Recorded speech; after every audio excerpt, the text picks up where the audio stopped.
నందిగామ మండలం మొదళ్లగూడ గ్రామంలో ఈదుల వాగుపై జరుగుతున్న అక్రమ నిర్మాణాలు తీవ్ర వివాదానికి దారితీస్తున్నాయి.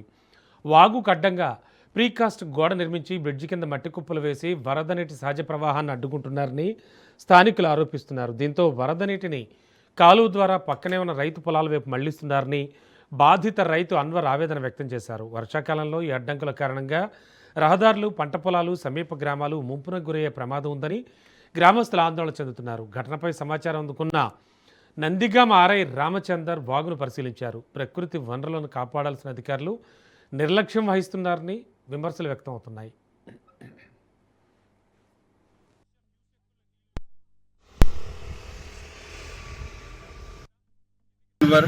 మజీద్ మాడపల్లి మా పొలం కూడా ఇట్లా మొత్తం అడ్డ ప్రికాష్ వేసారు. నీళ్లు మొత్తం అట్లగిలి ఫస్ట్ నీళ్ళు అట్లగిలి పోవాలా, మళ్ళీ ఇట్లా కాలు వేసి ఇట్లా వేసారు. ఆడ కూడా అడ్డం వేసారు. ఇక్కడ గ్రామ పంచాయతీ అడ్డం ఉన్నది, అది గ్రామ పంచాయతీ కూడా మునిగిపోతుంది. అది కట్టేసారు అడ్డం. ఇక్కడ మా పొలానికి అయితే ప్రాబ్లం అయితే సార్ నీళ్ళు అట్లగిలి పోవాలి సార్. అది వద్దన్న కానీ ప్రికాష్ వేసారు. ఇక్కడ భూములు కొన్నోళ్ళు ఆయన పేరు కానీ ఇట్లా వేసారు. మొత్తం నీళ్ళు అట్టగిలి పోవాలా, అట్టగిలి ఉంది. మొన్న వేసారికి వచ్చి చెప్పారు తీమని చెప్తే ఆడ తీసిరు, అక్కడ తీసిరు, 2 దోవలు తీసిరు. మళ్ళీ తీయలేరు వాళ్ళు. సారోళ్ళు కూడా చెప్పారు తీమని చెప్పి తీపిస్తా అని చెప్పి సారోళ్ళు చెప్పి చెప్పిన వాళ్ళు తీస్తలేరు. వాళ్ళు సారోళ్ళు చెప్పిపోయారు. 1 మంత్ అయింది తీస్తామని చెప్పి తీయలేరు. మజీద్ మాడపల్లి మా పొలం కూడా ఇట్లా మొత్తం